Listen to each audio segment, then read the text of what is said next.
listening to Cyclone Football from Learfield Sports.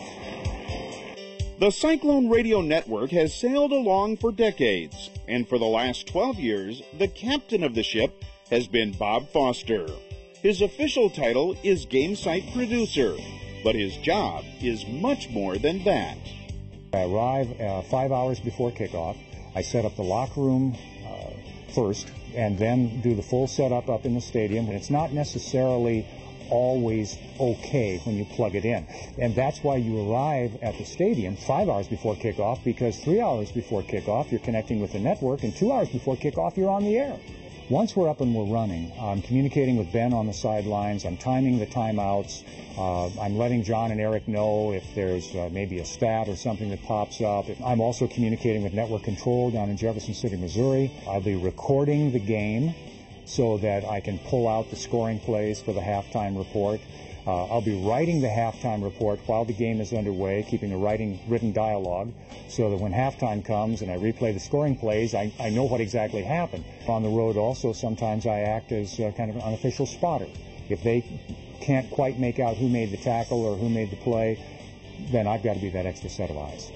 And while Bob Foster has decided to step down as Game Site Producer, there's certain things he won't give up, including friendships, a love of the Cyclones, and memories. One of my favorite games is what we in the radio network kind of call the MacGyver game.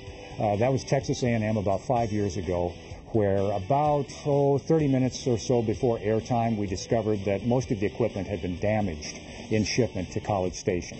I went on the air and anchored the game, the Cyclone game day, repairing equipment at the same time, and replacing equipment, and coordinating the arrival of different pieces of equipment. And the audience never knew.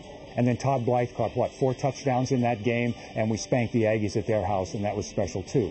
Unbelievable! Also, there was what I call the tornado game in Ames, where we had the twisters in the air, and eventually we had to evacuate the press box, and I did 45 minutes of the Cyclone Game Day show in the shelter on a cheap cell phone with a tiny earbud microphone, interviewing people, timing the station breaks with a stopwatch, and then sprinted up the stairs when the all clear sounded, and we won the game. And the Cyclones have put a nail in the coffin of Colorado. Otherwise, on the field, how can you not put at the top of your list the 9-7 win over Nebraska last year? I've never seen a Cyclone team so inspired or so well prepared. And to be up in the press box and watching that all was really a privilege. I think that's the most beautiful thing I've ever seen in my life. Great radio memories shared by many Cyclones. And there's no doubt Bob Foster had a hand in it. I'm Jeff Brummer reporting for the Paul Rhoads Show.